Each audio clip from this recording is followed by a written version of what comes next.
বিশ্ব রাজনীতি, অর্থনীতি ও সামরিক শক্তির এক গুরুত্বপূর্ণ স্থান প্রশান্ত মহাসাগর। এর আয়তন সমগ্র বিশ্বের 3 ভাগের 1 ভাগ। পৃথিবীর 5টি মহাদেশ এই মহাসাগরের তীরে অবস্থিত। বিশ্বের এই গভীরতম মহাসাগরে ছড়িয়ে ছিটিয়ে আছে বহু রহস্যময় বৈচিত্র্য। এই মহাসাগরের তীরে আমেরিকা, চীন, উত্তর কোরিয়া অবস্থিত হওয়ায় সবচেয়ে বেশি সামরিক নিরাপত্তা ব্যবস্থা গড়ে তোলা হয়েছে।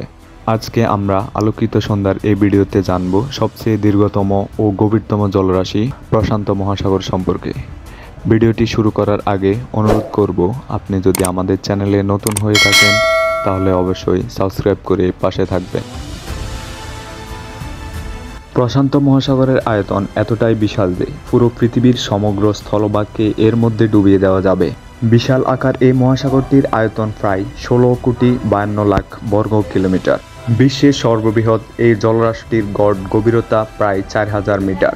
পৃথিবীর গভীরতম স্থানের তালিকায় প্রথম 5টির অবস্থানে এই মহাসাগরে। এই তালিকার প্রথম স্থানে রয়েছে মারিয়ানা ট্রেঞ্চ। চ্যালেঞ্জের পাদ নামক এই স্থানটির গভীরতা 11 কিলোমিটার, অর্থাৎ পৃথিবীর সর্বোচ্চ শৃঙ্গ মাউন্ট এভারেস্টকে এর মধ্যে ডুবিয়ে দিলেও তার উপর 3 কিলোমিটার ফানে থাকবে। তালিকার দ্বিতীয় স্থানে রয়েছে তুঙ্গা ট্রেঞ্চ, যার গভীরতা 10,182 মিটার। তৃতীয়, চতুর্থ ও পঞ্চম অবস্থানে থাকা ট্রেঞ্চগুলোর গড় গভীরতা 10,000 মিটারেরও বেশি। সব মিলিয়ে এই মহাসাগরটির পানির পরিমাণ 71 কোটি ঘন কিলোমিটার। এই পানির তাপমাত্রা মেরুর কাছে -1 ডিগ্রি থেকে শুরু করে বিষুবীয় অঞ্চলে সর্বোচ্চ 32 ডিগ্রি সেলসিয়াস পর্যন্ত হয়ে থাকে। তাপমাত্রার মতো পানির লবণাক্ততাও অঞ্চল ভেদে বিভিন্ন হয়ে থাকে। এই মহাসাগরের নাম প্রশান্ত বা প্যাসিফিক নাম রেখেছিলেন পর্তুগিজ নাবিক ফার্দিনান্দ ম্যাগেলান। তিনি 1519 সালে পর্তুগাল থেকে স্পাইস দ্বীপপুঞ্জের উদ্দেশ্যে যাত্রা শুরু করেন এবং 1521 সাল নাগাদ তার নৌবহর দক্ষিণ আমেরিকার সর্বদক্ষিণ প্রান্ত পেরিয়ে এই মহাসাগরে এসে পড়ে।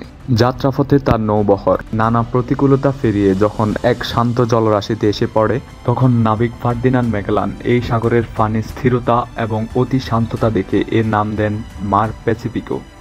পর্তুগিজ ও স্প্যানিশ উভয় ভাষায় যার অর্থ দাঁড়ায় প্রশান্ত মহাসাগর। পৃথিবীর বৃহত্তম এই জলরাশিকে ঘিরে রয়েছে 55টি স্বাধীন রাষ্ট্র।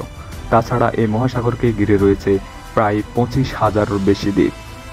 নাম প্রশান্ত হলেও ঘূর্ণিঝড়, সাইক্লোন ও ভূমিকম্পের মতো ভয়ঙ্কর নানা প্রাকৃতিক দুর্যোগ জন্ম দিতে পারে। একই সাথে এই মহাসাগর জুড়ে রয়েছে প্রায় 40,000 কিলোমিটারের বেশি একটি আগ্নেয়গিরির বেল্ট। রিং অফ ফায়ার নামক এই বেল্টে রয়েছে পৃথিবীর শতকরা 75 আগ্নেয়গিরির অবস্থান। এইসব আগ্নেয়গিরির অগ্নি উৎপাতের ফলে সৃষ্ট ভূমিকম্পের সংখ্যাও পুরো পৃথিবীর 95 ভাগ। এই ছিল আমাদের আজকের ভিডিও। ভিডিওটি ভালো লাগলে অবশ্যই সাবস্ক্রাইব করে পাশে থাকবেন। ধন্যবাদ। আল্লাহ হাফেজ।